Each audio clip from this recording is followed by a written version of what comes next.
The jump ropes slapped on the sidewalk as Addy took her place at the end of the line of girls who were playing double dutch after school.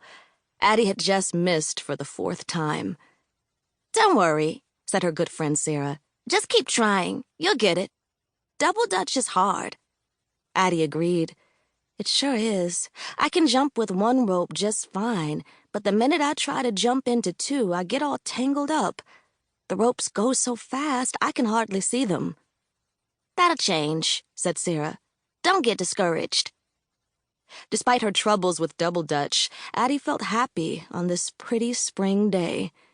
Poppa had been with her and Mama in Philadelphia for 3 months.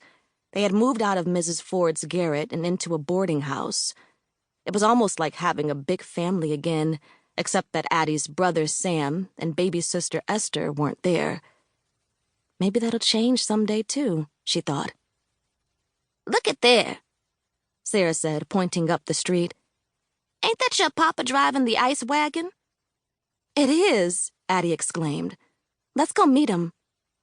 The girls took off and raced down the block.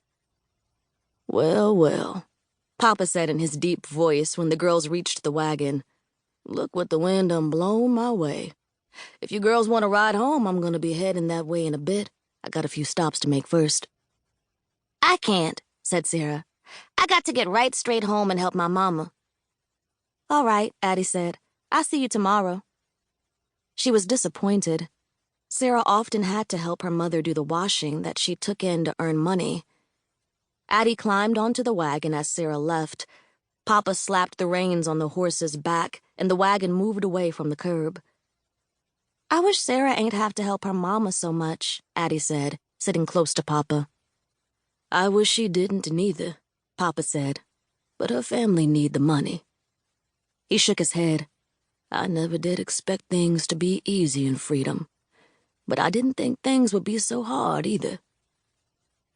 "When me and Mama first got here, I didn't like Philadelphia at all," Addy said softly. "Mama worked real hard, and I spent most of my time alone in our room. I was missing you and Sam and Esther something awful.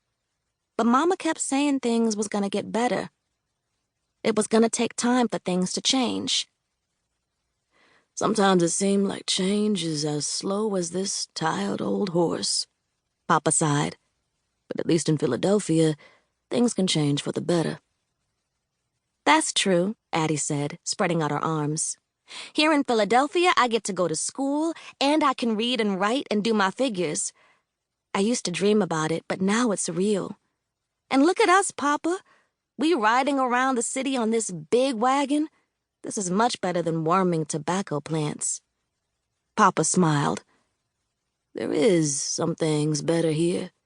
You going to school, me and your mama getting paid for our work, and we got a nice room at the boarding house."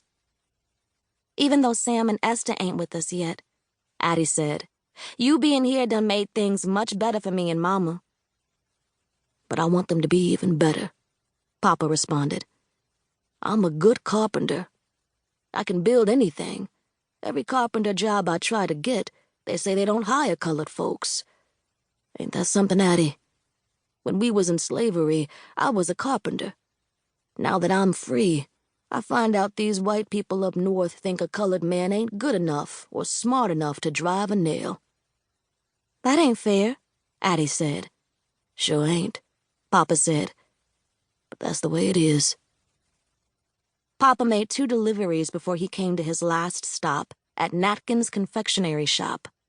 Addy could see a group of white girls about her age sitting at a table eating ice cream. She had walked by this shop once with Sarah. Back then, Addy had not even known what ice cream was. But at a church social a few weeks later, Addy had her first taste of it and she loved it. Without thinking, Addy blurted out to Poppa, "It sure would be good to have some ice cream now." As soon as the words had flown out of her mouth, Addy felt awful. She shouldn't ask Poppa to spend money on fancy treats, and she also knew that this shop didn't serve black people. Poppa glanced at the group of girls inside the shop.